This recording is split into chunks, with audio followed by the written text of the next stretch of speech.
Stade de Limbé, les Lions A' affronteront les Lions de l'Atlas. C'est le journal bilingue. Good afternoon, Morito. Bon après-midi, Robert Chalita. Good afternoon to all watching us right now. It's a bilingual newscast on Canal de International. I'm calling Timorin and major headlines.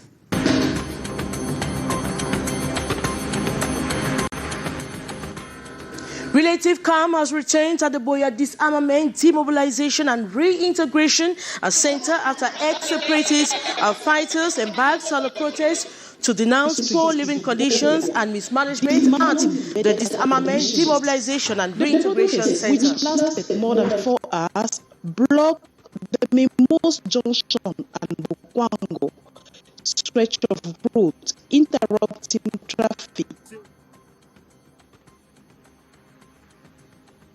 André Mirabeau Mahop, notre envoyé spécial depuis Limbé, nous donne les dernières nouvelles de ce duel dans ce bilingue. And trade union leaders are meeting for a tripartite meeting with government at this moment to be chaired by the Minister of Labour and Social Security. The meeting holds at the conference hall of the Ministry of Labour and Social Security.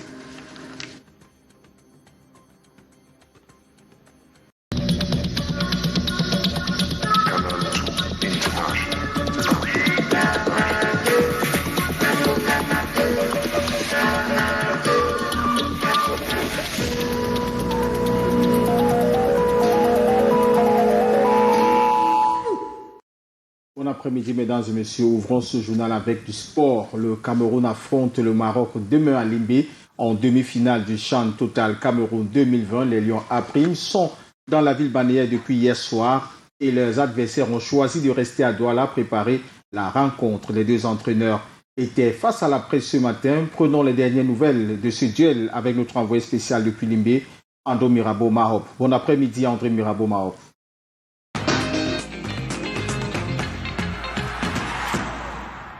Bon après-midi à tous. Le match des déclarations a déjà commencé. La conférence de presse d'avant-match vient de s'achever.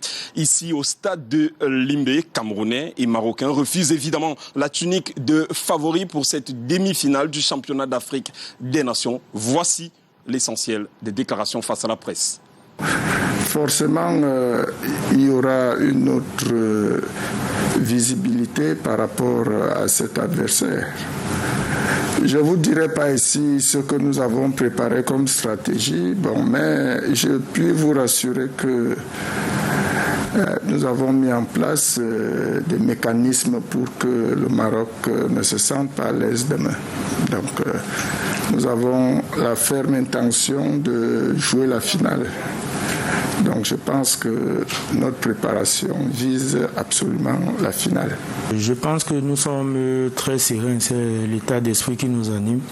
Si nous sommes arrivés à ce niveau de la compétition, c'est parce que nous avons démontré un certain nombre de choses.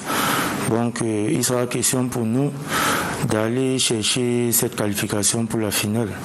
Nous ne sommes plus en phase de poule où on dira on va jouer ce match, on va se rattraper. Là, ça passe ou ça casse, donc on va tout donner demain et nous souhaitons que la victoire soit de notre côté. Merci.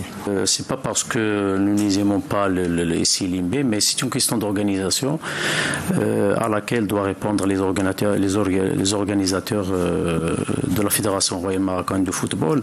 C'est pas une question de sabotage de la CAF, ni rien du tout. Donc c'est quelque chose de normal. Donc nous nous sommes sentis bien installés à Douala. Donc nous ne voulons pas faire le déplacement, sachant qu'on a joué avant-hier le match. Donc nous n'avons pas l'avantage du l'équipe du Cameroun qui a joué 24 heures avant nous. Donc ils ont 3 jours pour se déplacer. Nous avons joué il y a 48 heures. Donc on avait opportun de rester là-bas et de faire le déplacement le jour du match. C'est tout. Petit incident ce matin, les Marocains sont arrivés en retard pour la conférence de presse. Les Lions de l'Atlas ont choisi de rester à Douala préparer cette demi-finale. C'est donc de Douala qu'ils quitteront demain pour venir disputer ce match face aux Lions A'. André Mirabeau Mahop à Limbé pour Canal International.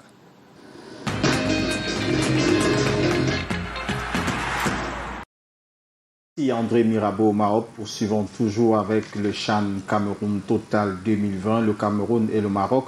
Une affiche palpitante entre favoris et un outsider, Mathieu Fangwa, journaliste sportif et Luciano Diakou-Doudou ont rencontré Légier Tientieux. C'est aussi un autre journaliste. Ils reviennent sur la rencontre de mercredi prochain. Je vous propose cet extrait signé Luciano Doudou Diakou. Légier Tientieux, bonsoir. Bonsoir Mathieu, bonsoir tout le monde. Est-ce que là on peut se dire que le Cameroun a fort à faire? Le Maroc c'est un cran au-dessus comparativement à la République démocratique du Congo?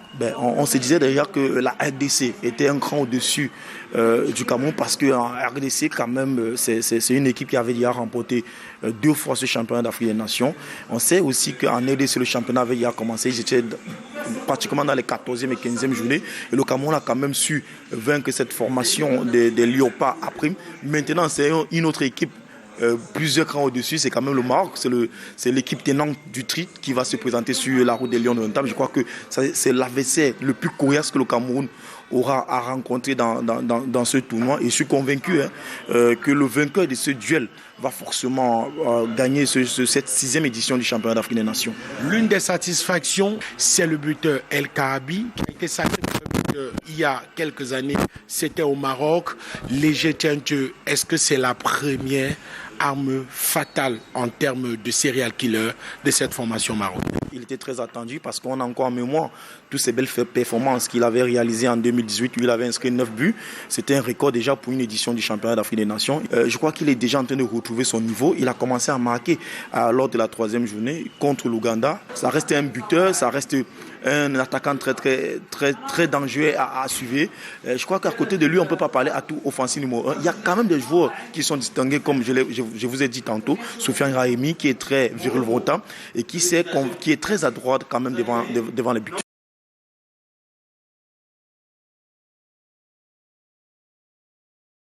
Le Cameroun est bel et bien en demi-finale après une rencontre musclée contre la RDC. Une victoire qui, bien que félicitée par de nombreux supporters camerounais, dont le chef de l'État Paul Biya, cette victoire suscite encore de vives critiques. Hommes de médias, équipe adversaire, hommes politiques fustigent en chœur le pays organisateur, l'accusant de magouille et de comportement inhumain. C'est un récit de Marcel Libarou. Le Cameroun qualifié pour les demi-finales après 90 minutes de confrontation avec la RDC. Une victoire pour les supporters camerounais dont les félicitations n'ont pas tardé à affluer, notamment du président de la République du Cameroun, premier sportif. Félicitations aux Lions après qualifié en demi-finale du Total Chan 2020. Vous avez démontré avec brio la force d'une équipe unie. Des éloges fustigés par certains hommes politiques qui dénoncent le comportement des Lions à la suite de l'accident de Tchank qui a ôté la vie à plus d'une 50aine de personnes. On a dépensé plus de 2 milliards pour les chantiers de la CAN. Pourquoi ne pas prendre une petite fraction à l'intérieur pour ne serait-ce que mettre des garde-fous? Il ne faut pas banaliser la vie. A ainsi posté Jean-Robert Wafou du SDF. Une victoire sans mérite pour l'adversaire dont les voix fusent pour dénoncer selon eux le jeu espiègle du pays organisateur. On m'a fait prendre des médicaments alors que j'étais pas malade. Je souffrais pas de Covid. On m'a déclaré Covid. Et ça, c'est pas normal. Et je suis pas le seul. Toute notre délégation a subi cela. J'ai des joueurs qui n'ont pas pu jouer alors que finalement, ils n'étaient pas Covid. Et ça, je crois que c'est pas beau du tout. Donc, les tests ont été faits, on les a amenés dans un labo et manifestement, les résultats étaient boutiqués.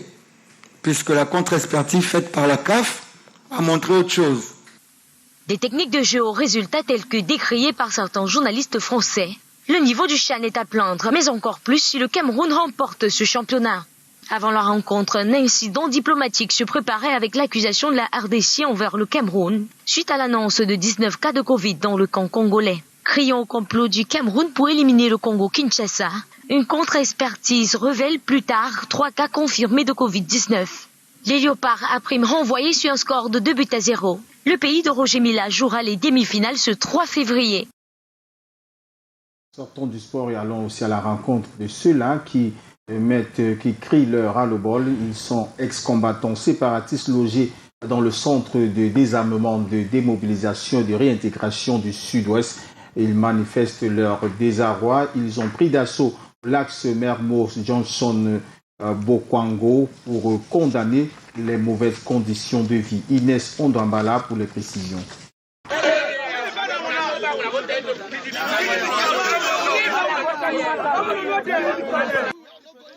Des barricades érigées sur la voie publique. Impossible de circuler sur l'axe Memos Junction et Bokwango. Les pensionnaires du centre de désarmement, de démobilisation et de réintégration du sud-ouest à Buea expriment leur ras-le-bol. Ils sont sortis du centre pour faire entendre leur voix.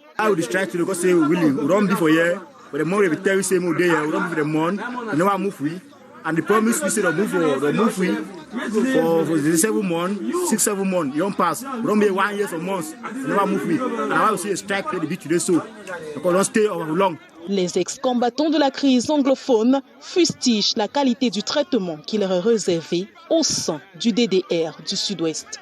Les ex-séparatistes mettent en cause la gestion du dit centre par son directeur. Trop, c'est trop, disent-ils.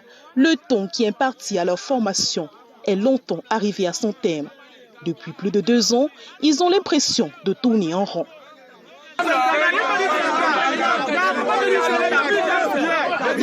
Les forces de maintien de l'ordre sur le torrent encadrent les manifestants afin d'éviter tout débordement.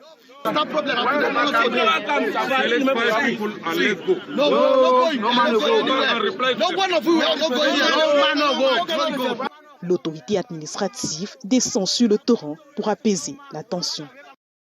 Rendons-nous maintenant dans le BAM et Noubou, plus précisément à Bafia, pour vivre cette autre tension qui est observée dans l'hôpital de district de ce département entre le directeur de cette institution sanitaire et son collaborateur chirurgien. Un bras de fer qui a vu la réaction du collectif du personnel de l'hôpital qui a adressé une correspondance au délégué régional de la santé publique pour le centre.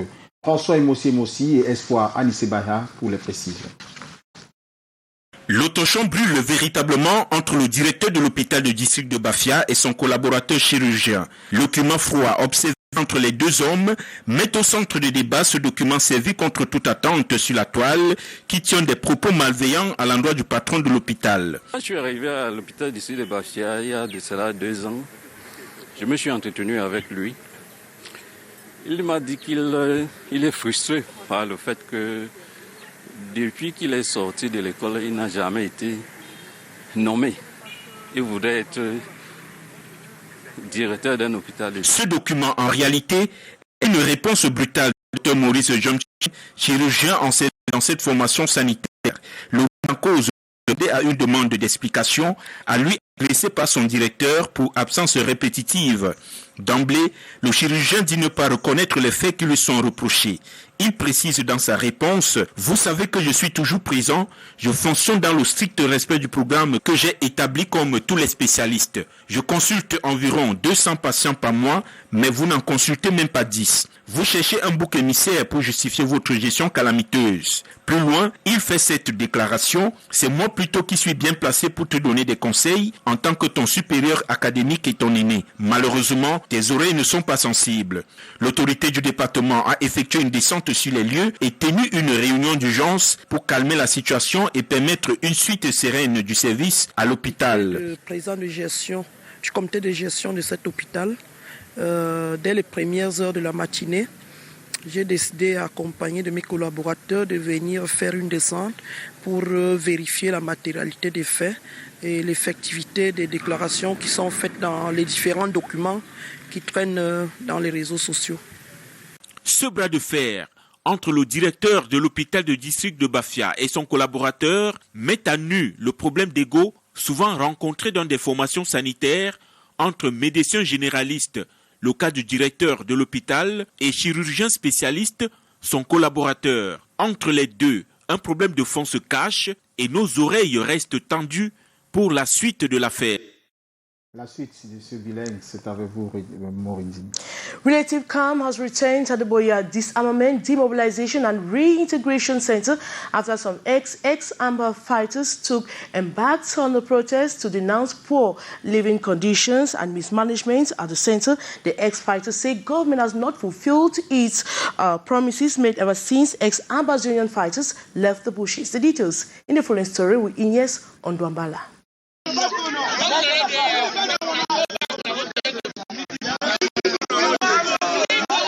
These are the voices of disgruntled ex-fighters of the Anglophone crisis lodged at the Southwest Disarmament, Demobilization and Reintegration Center in Buea. The ex-separatist fighters took to the streets in Buea, demanding better conditions. The protest, which lasted more than 4 hours, blocked the Memos Junction and Bukwango stretch of road, interrupting traffic. So we want go straight for life, of me for life. We not be for years, so for years we make life for years. They are away from the outside, they cry. So they so when they get us to give them. So but woman don't live free. But we not the stuff so outside. So a crowd cry that so. Former separatist fighters say government has failed to fulfill promises made when they dropped their weapons and moved to DDR. Today, they feel abandoned. Why would you try to go say we don't be for here, but the more we tell you say more day, we don't be the month, you know I move free. And the promise we say the move free for the 7 months, 6-7 months, you don't pass, we don't be 1 year some months, you know I move free. I want to see a strike to be today so because don't stay over long. We don't be for more than a year, we be more than 1 year 6 months, and 1 year 8 months. Forces of law and order were immediately deployed to the scene. As I see so, I know say una get people where una dey trust them. Except you talk say you know they trust your brother. Inform administrative authorities went to the field to calm down the situation. Now, following the strike action at the Disarmament, Demobilization and Reintegration Center in Buea yesterday, some rumor mongers gave the impression that it was in Bamenda, and officials of the Bamenda branch gave a press briefing this morning in Bamenda. The director, the regional coordinator of the Disarmament Center of Bamenda, claims the air. Let's take a listen. Consulted by our ex-fighters who came here with already acquired competencies. More trades are going to be introduced in the days ahead, like cookery, shoe mending, and so on. We intend to beef up the vocational competencies of our ex-fighters and eventually reintegrate them by giving them financial resources to establish on their own and to even create more jobs for others. Besides these vocational competencies, we provide assistance to them based on the nature of their problems when they present them to us. This center is not in heaven, nor is it a church. So we don't expect to have only a bed of roses in this center. We also have problems that come up. We have issues from time to time, but we provide solutions to these problems because our ex-fighters are what they are, and sometimes they have issues which come up and we handle them accordingly. Union leaders of the Cameroon Development Corporation are meeting for a tripartite meeting with government today, February 2, and is being chaired by the Minister of Labour and Social Security. Today's meeting, which holds at the conference hall of the Ministry of Labour and Social Security, follows threats of strike action in the Cameroon Development Corporation, that is CDC. Council had declared a collective labor dispute from Tuesday and February, Tuesday the 2nd of February to Friday the 5th of February 2021. Now let's take a listen. The main decision that the Kawotu Extraordinary National Council took was to empower the executive, the national executive of Kawotu, to go ahead with negotiations on behalf of CDC workers with government as concerns their grievances that they are put before the head of government and the head of state. The application to be in the Prime Minister's office and in the Ministry of Labour in the first 2 days of this week. And as a result of the convening of the tripartite meeting, the National Council members have suppressed the holding of an industrial action from the 2nd to the 5th by giving dialogue a chance. That is the main resolution of this forum for today. The Minister of Territorial Administration, Paula Tanganji, has called on all Cameroonians and drivers, in particular, to be cautious on the road while driving on the highway. He says the bloodshed is too much as he sensitizes Cameroonians while he visited the site at La Falaise Hill where 55 souls were lost. The details in the following story. These signposts implanted by government will henceforth remind road users of the Mekatom that claims the life of 53 persons on January 27, 2021. A wheelie call indicates how dangerous this particular stretch of the road is. I'm adding my voice to that of the President and the Prime Minister to express my sadness in the face of these accidents that claim so many souls. An accident which according to safety agents could have been preempted. Unfortunately, another human error leads to bloodshed. The signpost would forever remind people of this January 27 tragedy and an urgent need for drivers to slow down at La Falaise Hill. The message on the signpost is clear. It will henceforth ring a bell in people's mind that 55 persons lost their lives here. Road safety is what we should all embrace. The visit at the accident site was an opportunity for Minad Boss to sensitize road users to be prudent, conscious and respect the driving codes while driving on the highway.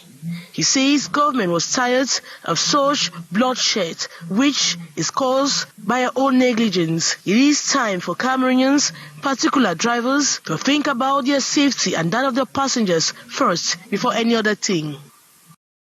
And 1 week after the International Day, Women's Day, fabric was made public. The hustle and bustle around the fabric is yet to be felt. Our reporter, Beatrice Ngamo, has been talking to some women. She equally visited markets and she paints ambience around the fabric. Let's watch. No hustle and jostle for the 8th March Women's Day's fabric, as has been the situation here in the past. As 1 week after official pronouncement, the mad rush is not yet at sales points. This year, we think we are more organized, better organized than before. That is why there are no rush. The 8th March fabric counter was empty when we arrived at the Avenue Kennedy sales point at 1 p.m., though buyers were coming and asking. We were made to understand that sales begins at 8:30 a.m. and ends at 10 a.m. Reason, they say, is because the same people come to buy every day in order to resell everywhere, anytime, at exorbitant prices. Though one can take their strategy as a way to cover scarcity, especially with the shutdown of the Sikam Garwa factory, the Center Regional Delegate says that is not the case. The Douala factory is operational. True, Garwa has been shut down, but Douala is on. At the level of creation, printing, there is no problem. We think there will even be more fabrics this year than last year.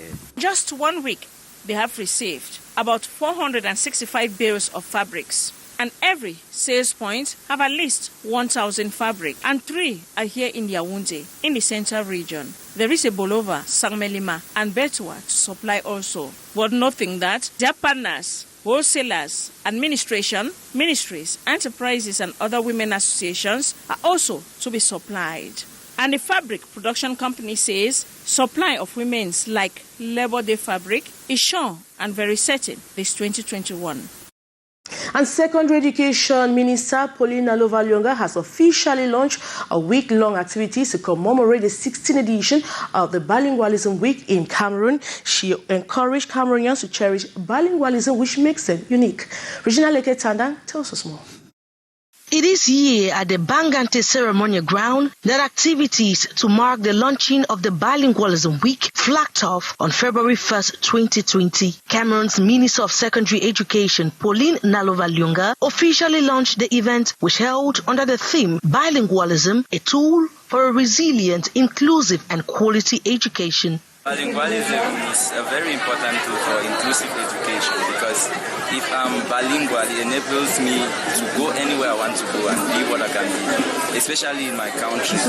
I know the world is dominated mostly by English, but if I'm able to be bilingual, then I can go anywhere. Minister Nalova-Lyonga noted that the presence of 2 English-speaking regions in Cameroon is reasons enough to celebrate the Bilingualism Day. Bilingualism is a jewel of Cameroon. That is what makes up Cameroon. And that is why we celebrate it. We celebrate it so that everybody should remember that on this day, we have more than one part or English-speaking part of Cameroon. We have two. And that is why we celebrate it. The Secondary Education Board noted that the choice of Mbangante West region of Cameroon was due to the values the people share in promoting bilingualism. When we choose a town to come and launch it, especially today, which is Mbangante, we choose it for the determination of the people, for the love of the people, for their love of home, the example that they have shown, what they can do at home instead of always going abroad. Students coming from different schools perform poems, dances, sketches, all explaining the importance of bilingualism to Cameroon as a nation. Avec ce fait inquiétant pour les populations de la ville de Douala, que se passe-t-il exactement au quartier Bépandal, au lieu dit Rose-Croix? Des informations faisant état d'une explosion d'un engin improvisé hier soir dans une chambre dans ce quartier. Deux jeunes qui sont sortis de cette explosion grièvement blessés étaient visiblement en pleine manipulation de cette bombe artisanale quand la déflagration a eu lieu. Les deux hommes, selon les informations, prennent des soins en ce moment à l'hôpital général de Douala. La piste de la préparation d'un acte séparatiste est de plus en plus évoquée. Pour l'instant, les autorités policières administratives de la ville de Douala se refusent à tout commentaire sur cette affaire. Nous y reviendrons dans nos prochaines éditions.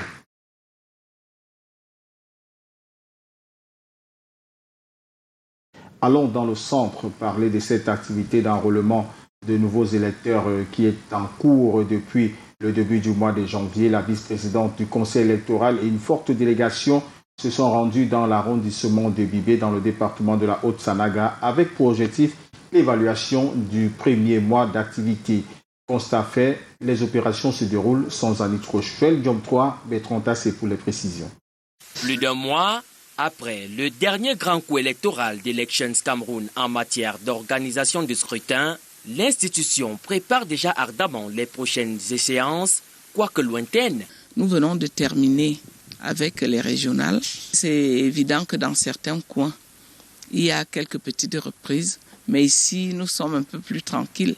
Donc, c'est pour que les gens renouent avec leurs activités régaliennes. Ce week-end, la vice-présidente du conseil électoral et sa suite prennent la route, direction l'arrondissement de Bibé, dans le département de la Haute-Sanaga.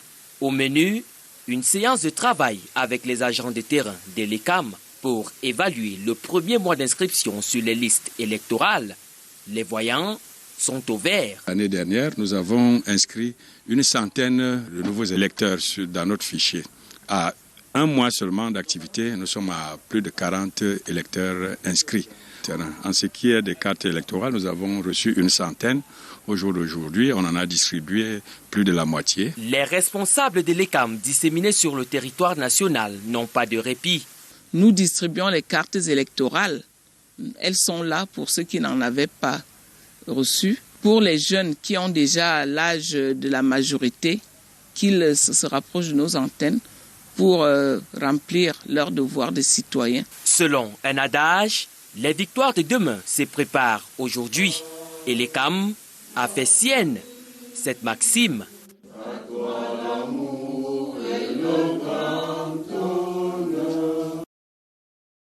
Bilingue, mesdames et messieurs, passez un très bel après-midi. À demain, Maureen. À demain, Robert Charlton. Thanks so much for watching to stay in the company of our programs. Good day.